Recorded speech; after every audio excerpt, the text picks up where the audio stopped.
Ta chia sẽ xe nữa là. Chắc thì phá lên đây chia. Con nó có thì chọn số là cái chia của thế này.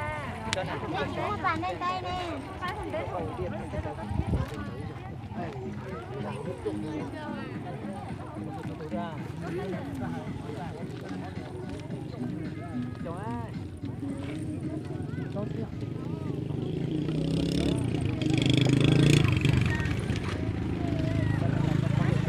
Rồi cái tí thôi nó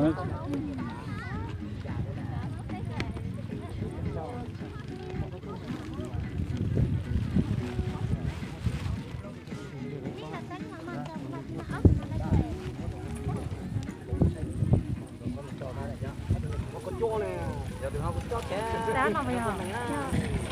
Ta đấy. Cho nên cho sinh. Tôi nên là cái shop bắt đầu của tôi trồng cho này. Cái gì tôi nó có áo dùng tay chúng có giả cơ. Tôi cho được.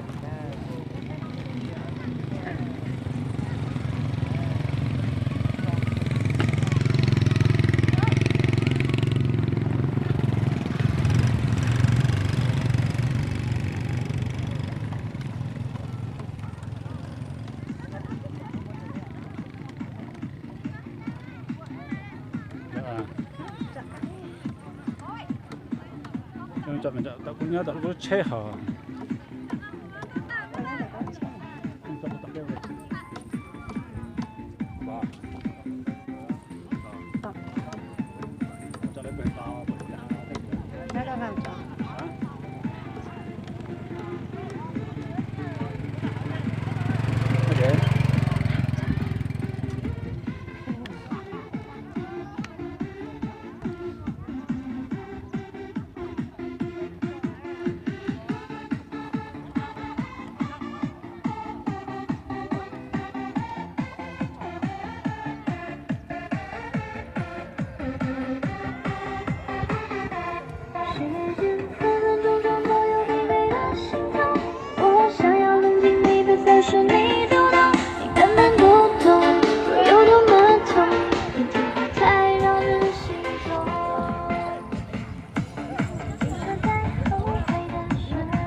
Vợ cái nông thang của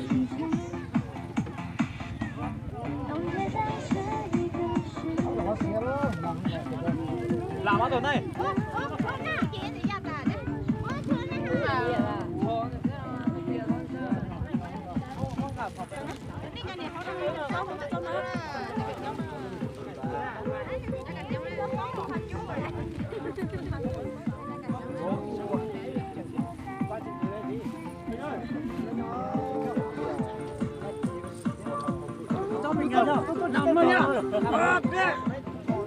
Ok, đây 50 nhá.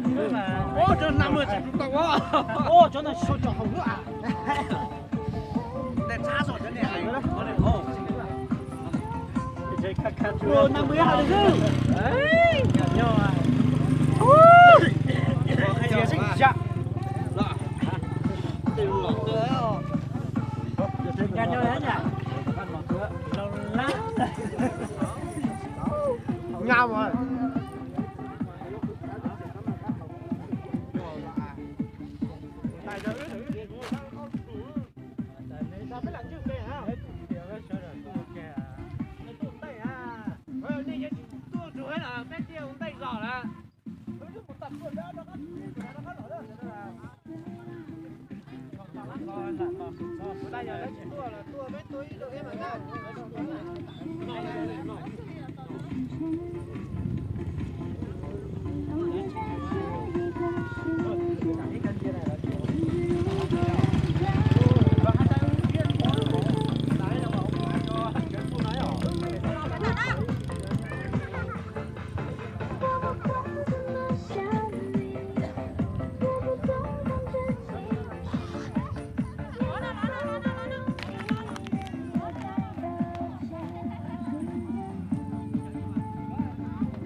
Dạ.